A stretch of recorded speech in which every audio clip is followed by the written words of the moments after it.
Welcome everyone. We're just bringing people in from the waiting room. So if you give us a few seconds as people come through, and then we'll be getting underway.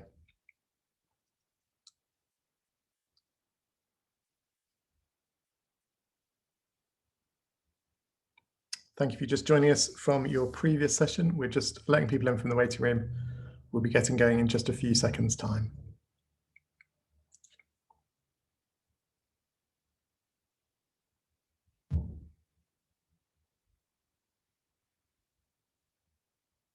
Superb. I'll get going with introductions as people are joining us. So good afternoon. Welcome to this session as part of the London Funders Festival of Learning. For those of you who I don't know, I'm James from the London Funders team, and I'm really excited to have you all here with us this lunchtime. If you've been joining us for sessions during the festival, you'll know that this is our intention to bring members together, space for reflections, for learning, for insights from the past year, in the hope that that provides a springboard for discussion, for action, as we head towards recovery and renewal. We hope that we're going to be capturing the best of what we've done together, amplifying that, and building a movement for positive and progressive change across the London funding community. On a practical level, you're joining us today in a webinar format, so you can only see the speakers on the screen, but you can chat to each other to share resources and insights in the chat box at the bottom of your screens. And if you have questions you'd like to ask during the session, please put them in the Q&A box you can see at the bottom of your screen as well. When you're in the Q&A box, you'll also be able to see that there's a thumbs up button where you can show your preference for any of the questions that have already been asked, and that will move them up the list to make sure that we ask them during the session that follows. Also, if you're on social media and you're not already following us, please go onto Twitter and follow us at London Funders, and also make sure you share your learning during this session and any others you're going to using the hashtag LondonLearnFest. We've also got people with us today who are going to be writing up summary reports of all of the sessions that will help us to bring together the learning across the week, so that we look out for a report coming out after the festival as well. This lunchtime session is part of our theme on collaboration, and I'm delighted to be joined by Adam Kahane as our keynote speaker. I'm delighted to have Adam with us for two reasons today. Firstly, because we've had the privilege of working with some of Adam's colleagues at Rios Partners, the international social enterprise, as part of the London community response that many of you have been involved in over the last year. And they've been working with us to look ahead beyond the crisis, to consider how we can tackle some of the most important and intractable issues that we face. We often talk about COVID being a global pandemic, but for me, there's always a danger we slip back into thinking of the domestic when we start to look beyond the crisis, whereas the learning from people across the world could and should shape what we do next. And working with Rios has really, for me, opened our eyes to the potential of thinking in a more open and inclusive way of all of that learning and potential. Secondly, and I hope you won't mind me saying, the other reason I'm delighted that Adam's here is because he is nothing short of amazing. For those of you who've seen his biography, you'll know he's worked across more than 50 countries, with executives and politicians, with generals and guerrillas, with civil servants and trade unionists, from community activists up to United Nations officials. He's written a whole load of books that you might have seen as well, from solving tough problems, social change and transformation, collaborating with people you don't like or trust. And he's shortly got a new book coming out on facilitating breakthrough, how to remove obstacles, bridge differences, and move forward together.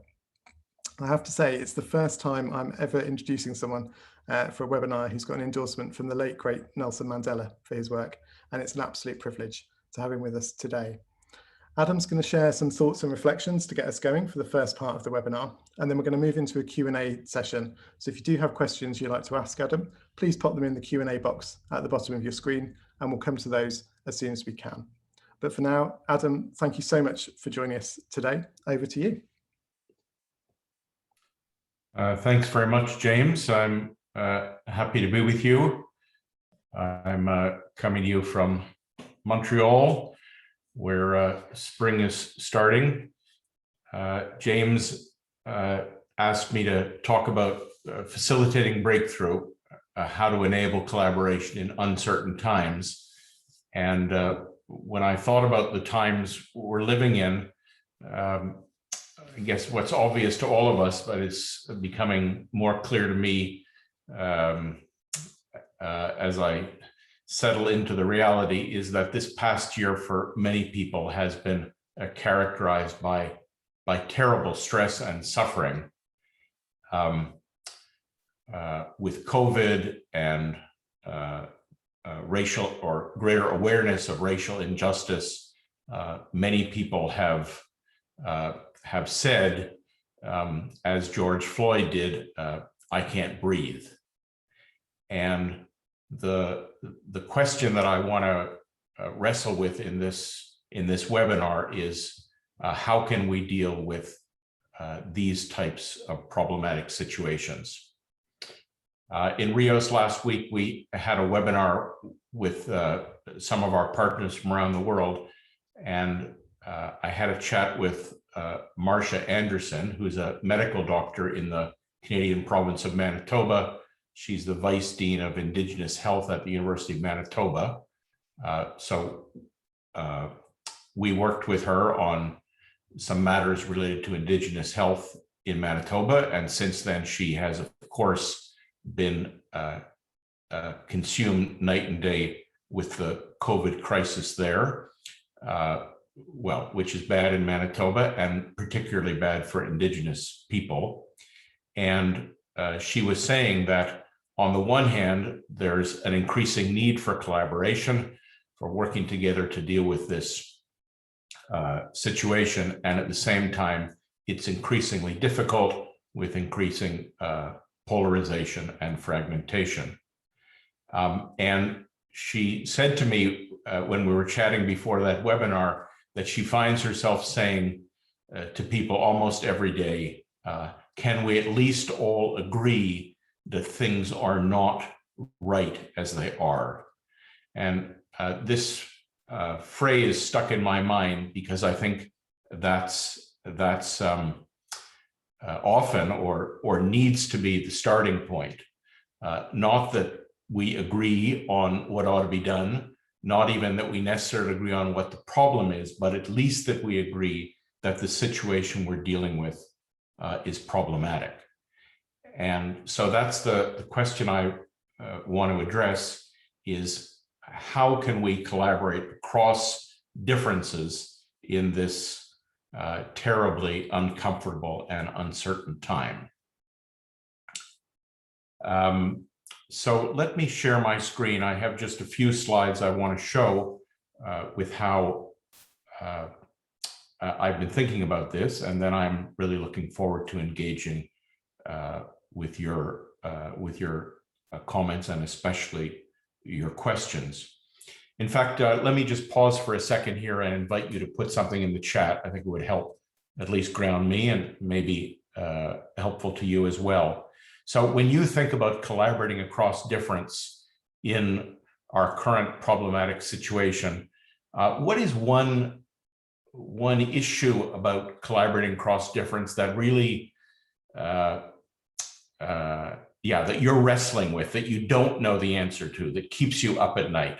So maybe you can just take a minute to put in the chat one aspect of collaborating across difference that you find truly challenging, that's at the edge of your not knowing, not what you already know, but what you don't know. So if I could invite you to just put one sentence in the chat, that would help me connect what I'm going to say to where you are.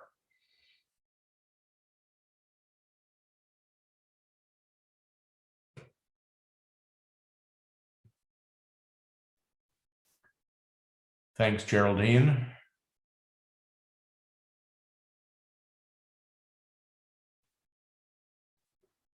Thanks, Winston.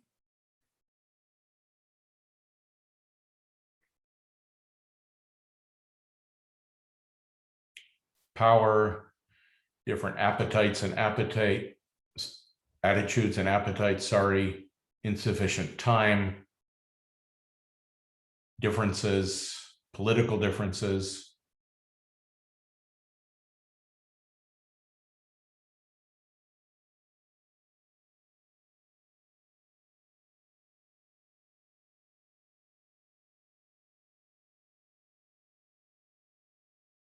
Right. Thanks, Holly.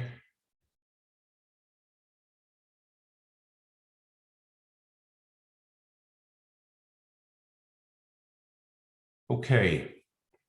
I just wanted to check that I'm dealing with the same things you are. Sounds familiar. Right. Okay. Thank you. I'm going to go on and show you a few slides and how I've been thinking about issues very similar to yours. Okay. So the starting point for what I'm going to say is I have some thoughts about this. I've just written a book about this, but the writing and the speaking is not my day job. My day job in Rios Partners is working on collaborating across differences in many different contexts.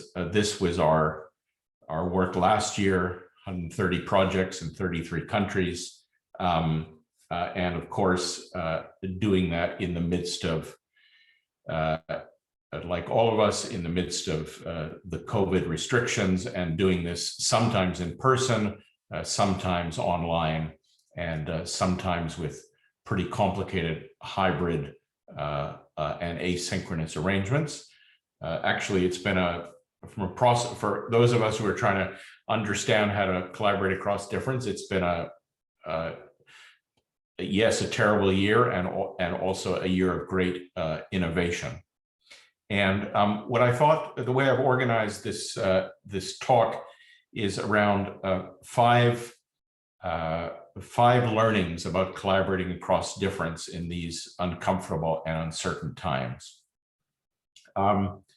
The first learning, and I think the basic one, is that collaborating is not the only option. It's hard to really wrestle with the imperatives of collaboration if you don't start with the obvious point that we can't collaborate about everything with everyone. So it's a choice. And to be very specific, it's one of four options. So if we're faced with a problematic situation, one option we have is to try to make things the way we want them to be. I call this forcing, to use whatever power or money or influence or violence to make things the way we want them to be, whether or not that's how other people want them to be. And I would argue that in many contexts, forcing is the default option. I find the situation problematic. I have the capacity to change it, so I'm going to go ahead and change it. And if other people don't like it, that's too bad. A second option is adapting. I can't make the situation the way I want it to be, so I'm going to try to live with it as best I can. Again, this is a very common option. Yesterday it was raining in Montreal. There's nothing I can do about that. If I want to go outside, I have to adapt to the fact that it's raining. The third option is the situation is not the way I want it to be. I can't force it to be the way I want it to be. I'm not willing to adapt to it, to live with it as it is. So I'm going to exit, whether that means quitting my job or getting a divorce or emigrating or just checking out in some way. And the way I think about collaboration is it's a fourth option. Maybe for some people, it's what they go to first. Maybe it's for other people, it's what they'd go to last. But I don't think it's really possible to talk about collaborating if we don't understand it as only one of the options. So the first learning, which I continue to see over and over, is collaborating is not the only option. The second learning is that collaborating is, on the one hand, becoming increasingly necessary, and at the same time becoming increasingly difficult. And one way I think about this, I did a couple of years ago a Google search for the word collaboration, and you get a lot of images like this, people in pastel colored shirts having a earnest conversation with a intelligent young man around a boardroom table in pre-COVID times, and it looks interesting and safe. But I always remembered having seen decades ago as a child another image of the word collaboration. Maybe some of you have seen it. It's a photograph from the end of the Second World War, two women in Brittany who were accused of having been collaborators with the Nazis and were paraded down the street with their clothes torn and their heads shaved. And for me, this intrinsic tension in the word collaborating, or the word collaboration, that on the one hand, something that offers in many circumstances great potential, and on the other hand, a great danger, the danger of being accused of being a traitor or feeling like a traitor, that in order to collaborate with those people, I'm going to have to risk something that's valuable to me. And in a time of increasing polarization and fragmentation in many parts of the world, this tension between collaboration being on the one hand increasingly necessary and at the same time increasingly difficult. The third learning is that although collaboration is not easy and not straightforward and not guaranteed, it is possible. And I think this is the most, in some ways, the basic lesson I take of my work of the past 30 years, having done this in many different places, whether our work on sustainable food or sustainable clothing production, or our work in situations of armed conflict in Myanmar and Colombia, or in situations like the work we've been doing with you in London, that collaboration is possible. And so the big question is how to do it effectively. And so this is the last part of what I want to present, our learnings about how to do it effectively. When we think of collaboration, this is an important image, a group of people trying to get somewhere together. It may be complicated, may not be straightforward, but this is the situation they're in. And this is the recipe. The recipe is to focus on the good of the whole, to focus on agreeing what the problem is, what the solution is, and what the plan is to implement the solution. And thirdly, to focus on what people need to do to implement this plan. So I'm going to ask for that poll now. So with this recipe in front of you, I have a question for you. How would you rate this as a recipe for collaborating to address complex challenges? So I just invite you to vote, please.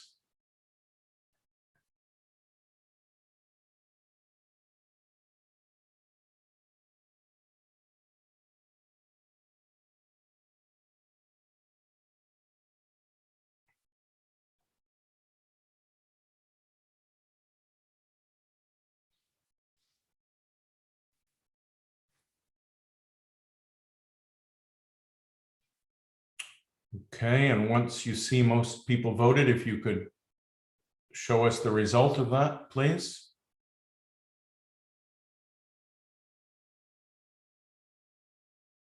Okay, so thank you for participating. I've been using this particular poll a lot in the last year, and actually the results are almost always the same as the results from your poll. Usually 80% of the people say this is usually a good recipe. And I disagree. I think what I want to say to you is that in complex problematic situations, this is usually not a good recipe. In fact, I would go further and to say that it does not work and cannot work. In situations that are out of control, where we can't control what other people do, and we don't know in advance the outcome of our actions, this recipe does not and cannot work. And if we want to succeed in collaborating in such complex and out of control contexts, we have to do the opposite of that recipe. And this is my fourth point. The situation we're in, or the approach to collaboration that's required, is not this conventional collaboration, but something that I call stretch collaboration. And here's the difference, that to collaborate in these contexts requires us not simply or not only to focus on the good of the whole and the harmony of the team, but on the contrary, to acknowledge and embrace differences, not only connection, but also conflict, to recognize that there is never only one whole. There are multiple wholes that are part of larger wholes. That's what the word whole-on means. And therefore, only focusing on the good and the harmony of the team does not and cannot work. Secondly, much of the time, it's not possible to agree on the problem and the solution. These are problematic situations that different actors view as problematic in different ways. And furthermore, in situations of low trust, we're not going to be able to agree up front on what we want to implement. So the best we can do is to experiment our way forward and take it one step at a time, with learning as we go. And most fundamentally, in such situations, this idea that what we need to do is to change. People say for the situation to change, people must change what they're doing, but they almost always mean by that other people must change what they're doing. And this is a recipe that does not and cannot work in collaborative contexts. And what's required, on the contrary, is to recognize how what we ourselves are doing needs to change, and to change what we ourselves are doing. And the overall difference between what I call conventional collaboration and stretch collaboration is this shift from there being one superior whole, one optimum plan, one paramount leader, to the messy and not straightforward reality of multiple diverse hold-ons, multiple emergent possibilities, and multiple co-creators. Okay, so that's my fourth point, is that collaboration requires an unconventional and an uncomfortable approach. That's why I call it stretch collaboration. Okay, the final point I want to make relates to an experience I had 3 years ago. And in the country of Colombia, I was at the first meeting of a collaboration of a group of local actors in the southwest of the country, just after the signing of the peace accords. And there was a man who came to the workshop who I knew a little bit. His name is Francisco de Rue. He had just been appointed as the president of the Colombian Truth Commission. He's a Jesuit priest, somebody I admire a lot, and I was a little surprised he'd come to our workshop when he had just gotten this important job the week before. I asked him why he'd come, and he said he was interested in this question of how do we collaborate across difference. And anyhow, we started the work, and at the end of the first day, it had gone quite well. He came running up to me and he said, "Adam, I see what you're doing." So I said, "Well, what is it that you see? What do you see?" He said, "You're removing the differences. You're removing the obstacles to the expression of the mystery." So this it's difficult for me to understand what he meant. And I've spent the last 3 years trying to understand the import of that one sentence, that collaborating across differences means removing the obstacles to expression of the mystery. And this is the theme of this most recent book that is going to come out in a few months, called Facilitating Breakthrough. And so this is the last point I want to make, and the last slide I want to show, that the essence of stretch collaboration, so this is a mouthful, but this is my last slide. The essence of stretch collaboration is helping people move forward together. And what that involves is not getting people to do things, but removing the obstacles to them doing what they want to do. And in particular, removing the obstacles or unblocking three drives: the drive to power, which I define as the drive to self-realization, to growth, to ambition, to movement, to advancing my agenda, my imperatives. Secondly, the drive to unblocking love, which I define as the drive to reunification, to healing, to making whole what has been fragmented. Those of you who have seen my previous books know that I wrote a book called Power and Love that was essentially about this specific tension.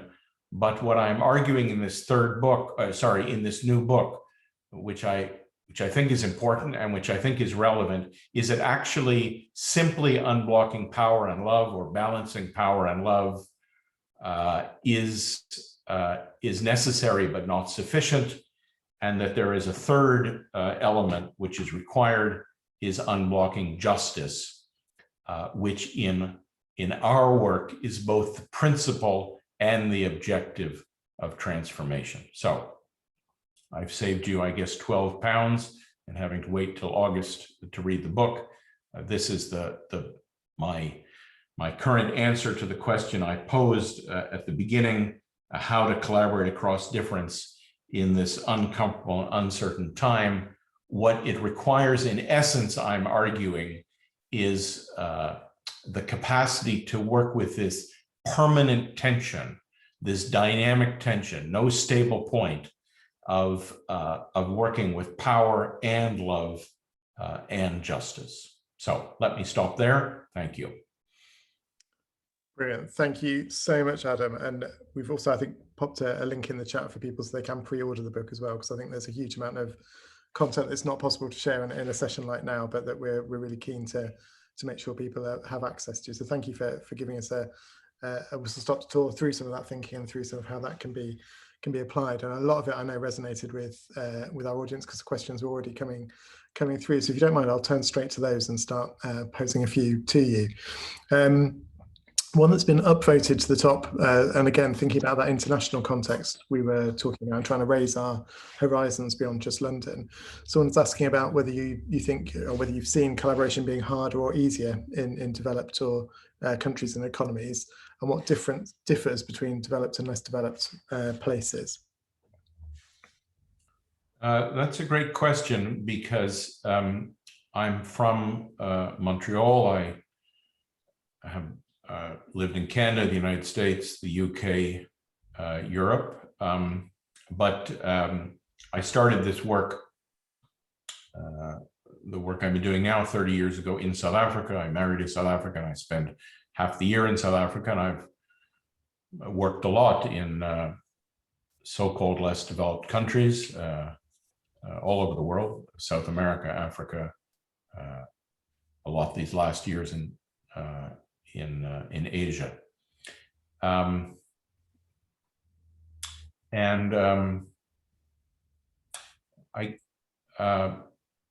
think for me the big realization is, after I had done this work in South Africa, coming back to do a similar project in Canada, and finding it more difficult, but more difficult for a very straightforward reason, that at a certain point in that work, we got to a stage where for the situation to change, the people involved would have to do something different, would have to change what they were thinking or doing or who they were relating to. And in that particular group, some of the more powerful people, some of the more influential people decided that they didn't want to do that. They said, actually, things aren't so bad. So probably the most fundamental impediment to things changing is the unwillingness to change of people for whom the status quo is working well. And in that, I mean, that can be true in many places, but in places where some people are doing well, they're fine, they're healthy, they're rich, they have what they want, they're able to do what they want. This is a frequent obstacle. And that's why I quoted Marcia Anderson at the very beginning of my talk, where she said, can we at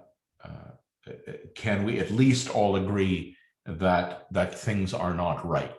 That's the starting point for collaboration, is agreement not on the solution, on the problem, but that the situation is problematic and we need to do something to make it different. If that condition is not met, then collaboration will usually not work. And so we're back to forcing, adapting, or exiting. Thanks, Adam. And there's a question I'm going to take from Sarah next, because it feels like a good follow on there, with that many people do feel uncomfortable with conflict. And so if you are dealing with multiple actors, how do you support people to sort of go with stretched collaboration, especially in larger groups of partners? Yeah, well, I think, again, this is a common problem. I myself hate conflict, shy away from it, hide in the bathroom.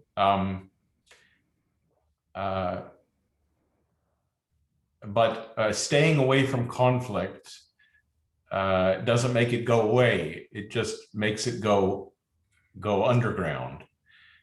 So the point I'm making is a pretty simple and I think obvious one, that there are differences always.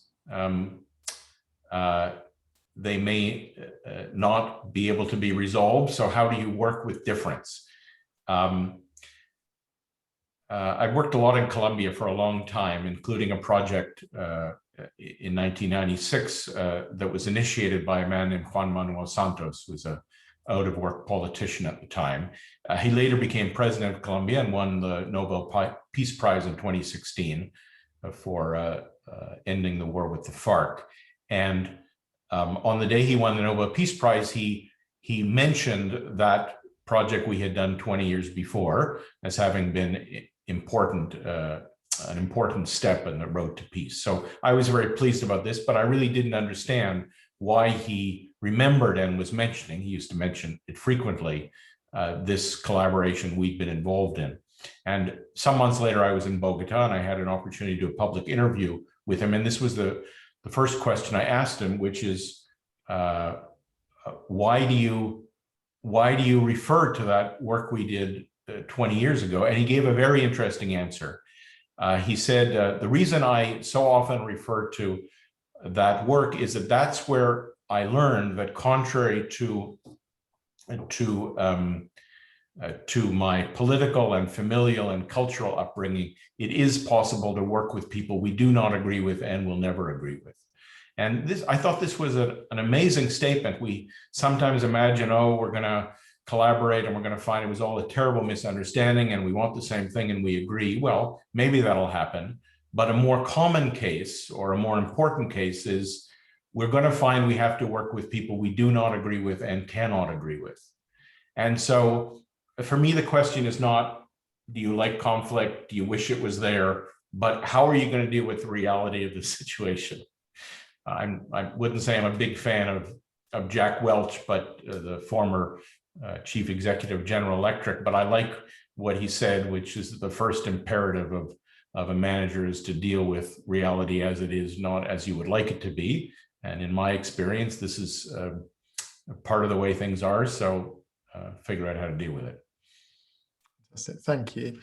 We had, when you asked earlier on for people to pop in the chat some of the issues that they were facing, there was a few themes that were coming out around power, around politics, around value differences between people. And one of the questions here, I think, maybe touches on this a little bit, which is about thinking about collaboration between sectors. So we've seen in London through the crisis, there has been different ways that the public, the private and the third sectors have come together to work effectively. But if we're looking at collaboration, we're looking at building strong collaborations, be they stretch or conventional, how people work together across sectors. Can it be true collaboration between different sectors with different motivations and different power and different values without one compromising the sort of crux of who they are as a sector or as an organization? Yeah, it's an interesting question. When I started work on my previous book called Collaborating with the Enemy, my publisher said, I don't know, not sure I really want to, I'm not sure it's really good to write a book on collaboration. Most people think it means compromise. And yes, it does. So, and this is why I said that the intrinsic tension in collaboration is represented by the tension between these two images. Collaboration is something that we need to do to get where we're trying to go, but always presenting the risk of not of compromise, but of betrayal, of being betrayed, or I guess more fundamentally of betraying yourself. So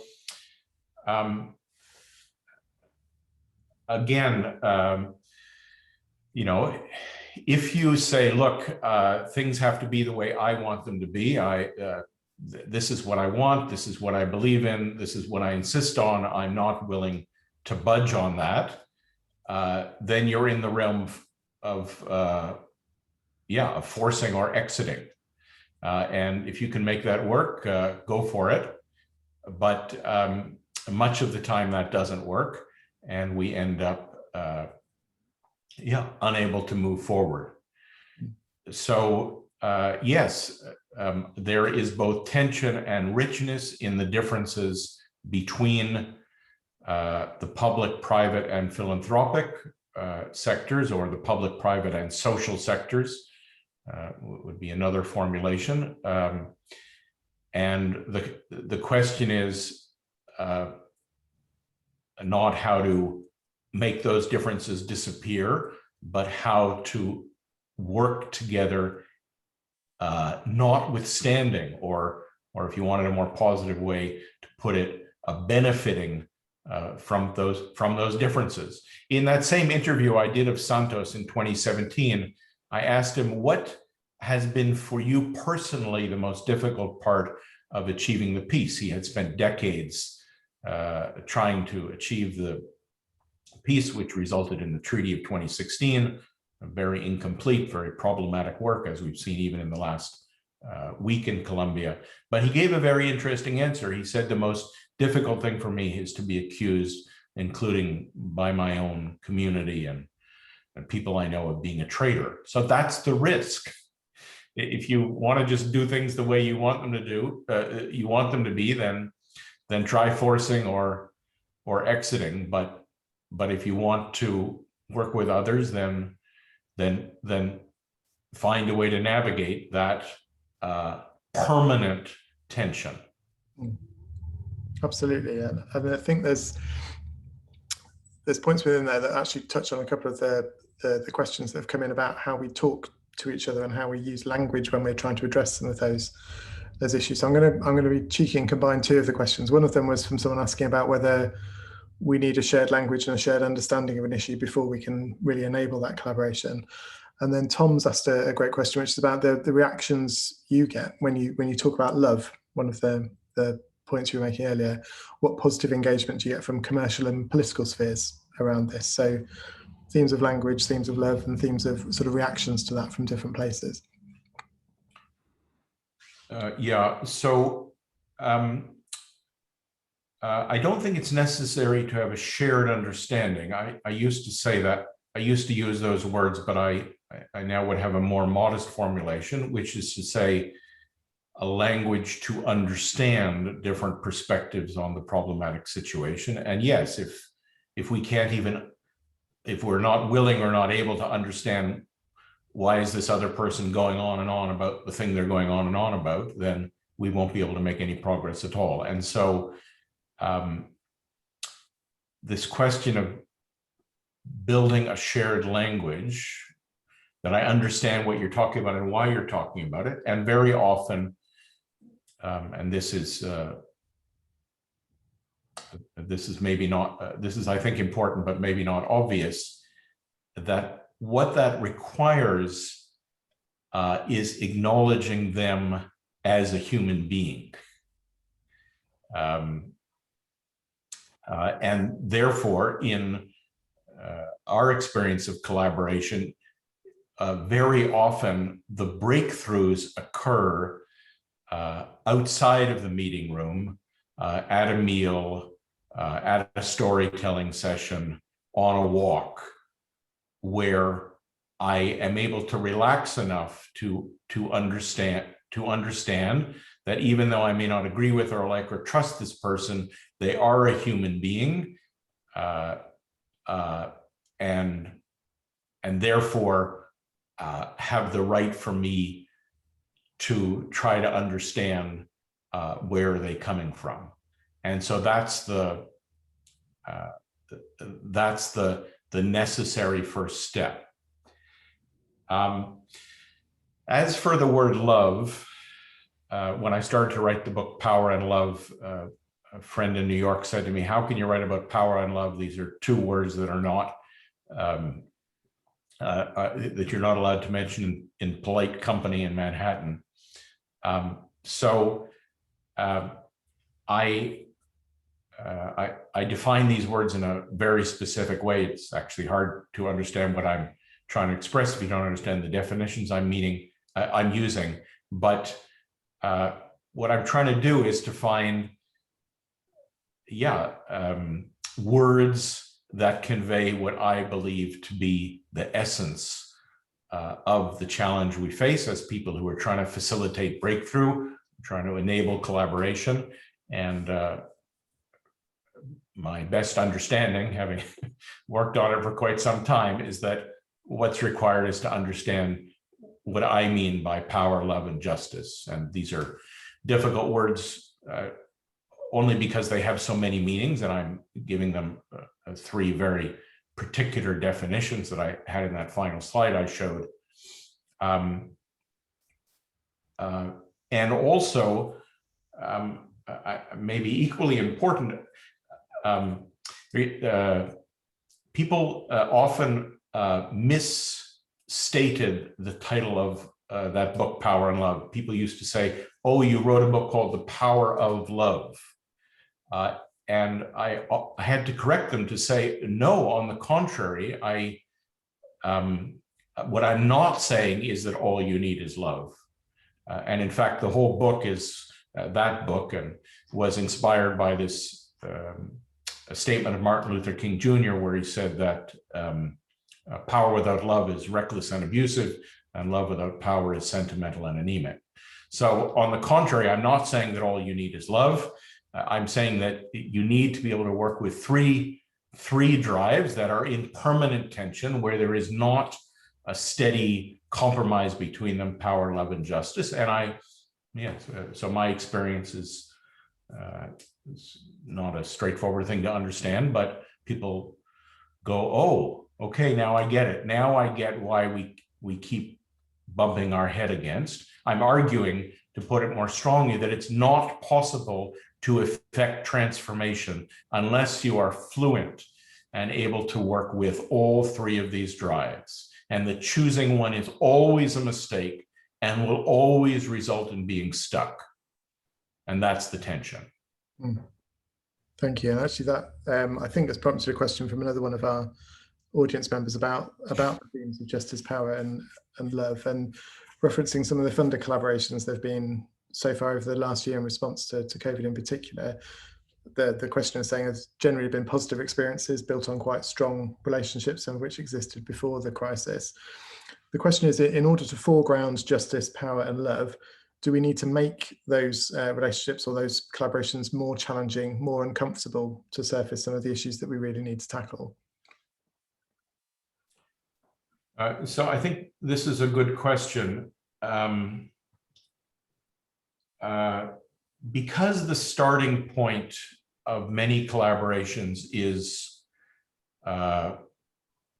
fragmentation and polarization and separation, the first imperative and the first result of any collaboration, when you're bringing people together, literally, when you're convening a group of diverse actors, this is emphasizing love, the drive to reunification, which is the definition I'm using. But that's why, for me, the second part of the King quote is so important. Love without power is sentimental and anemic. So if you stop there, just saying, oh, we're connected, we find we're all human, we're now in relationship, that's useful, but definitely not enough.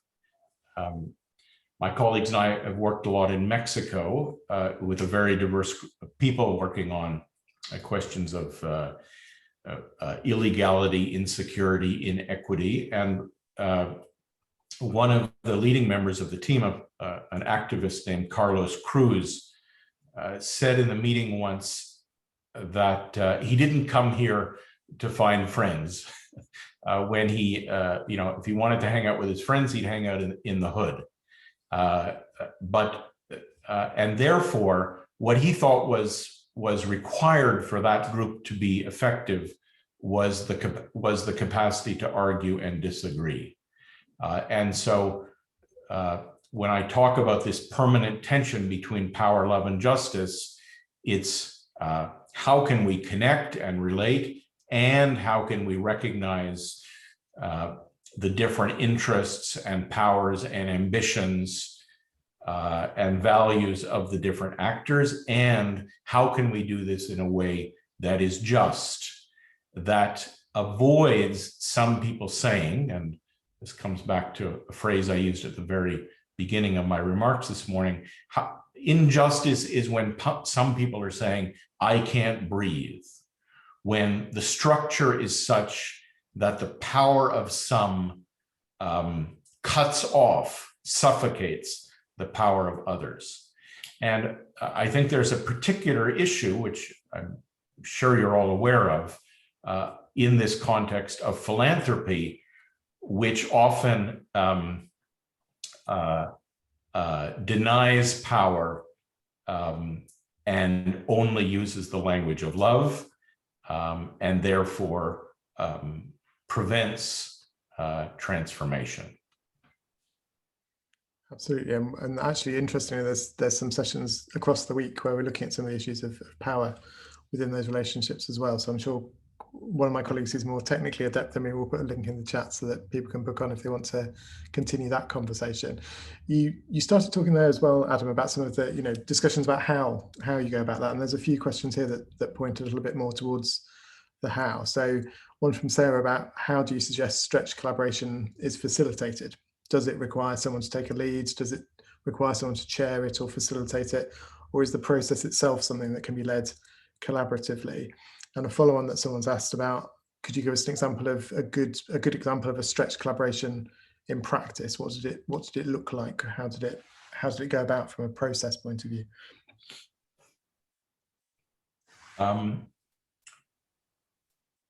So the focus of this a new book I've written, which is called Facilitating Breakthrough, is exactly or offers an answer to this question. And I argue that collaboration always requires facilitation, but that many people, not only professionals, but also amateurs, not only people from outside, but also people from inside, managers, leaders, participants, friends, can play that facilitating role.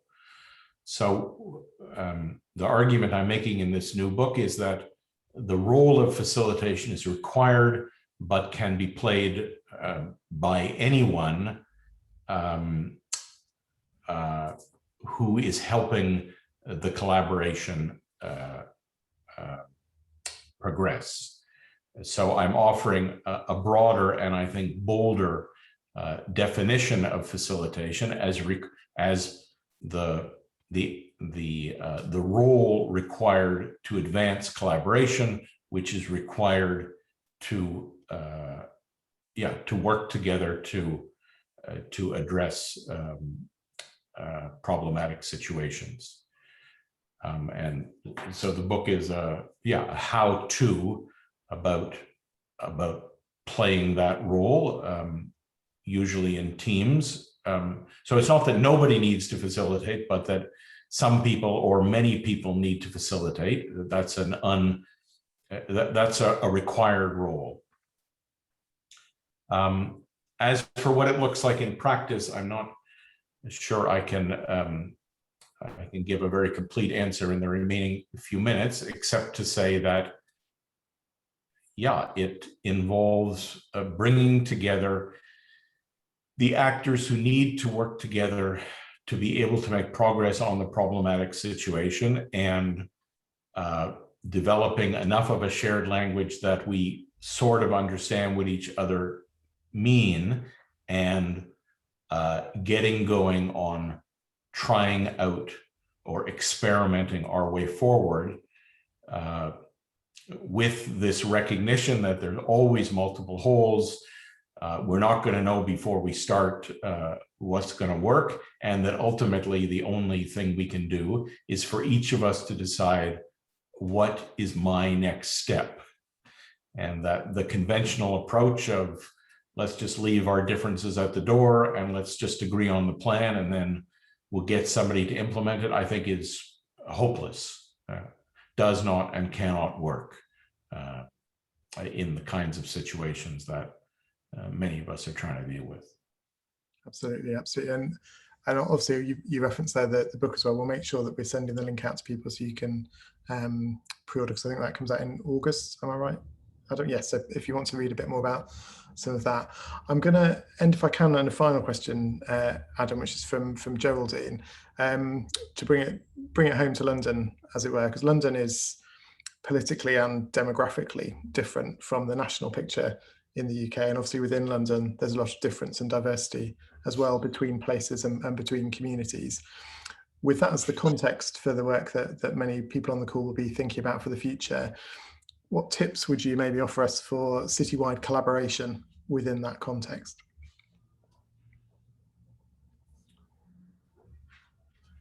I'm not, I do know London quite well. I spent 5 years riding the Misery line every morning. So I guess that gives me certain street cred.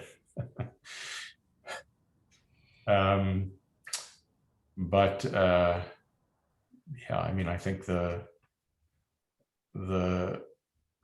issues people in London are dealing with are, in many ways are at a certain level the same as people in Bogota and Mumbai and Yangon. They're all different and all the same. So I guess the potential of places like London it's obvious that there's not there's not a hegemonic solution. There's not a unilateral solution. You might be able to imagine that in a sleepy little town where the same people have always lived there, but you can't have that fantasy in London. And so, I think this is the reality of the world. Certainly the reality of places like London and Montreal is increasingly we have to find a way to collaborate. It's increasingly necessary and increasingly difficult, and therefore we have to stretch. So, but I don't know if that qualifies as a tip. It absolutely does, Adam. Thank you. I think we've we've certainly benefited, I think, over the last year from working alongside Rios partners and from some of the examples and insights that you've shared with us now in terms of providing a platform for the future for us in London. So I'm really grateful to you for your time with us this afternoon, and thank you everyone for the questions as well. That was a really, I have to tell you, Adam, that was the most popular session in terms of questions coming in from the crowd. So I think a lot of thoughts provoked and a lot of ideas generated through the call today. And one of the things I would say to colleagues is if you want to sort of pick up some of these conversations, Adam's colleagues that we've worked with on scenario planning and thinking about transformative sessions, transformative scenarios for the future of London is coming up in a session next week with colleagues from Rios Partners. We've got some scenarios looking at what the future might be for London and thinking about how we might need to respond to those. So using some of the techniques and some of the ideas from today and building on those for the future. So if you are able to join us for that, please do.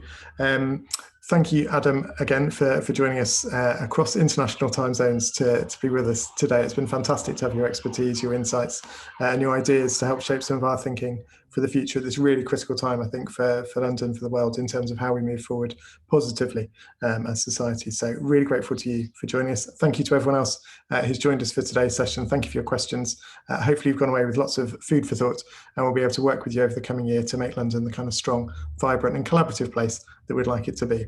But for now, thank you all. We'll see you on the next session soon. Thank you.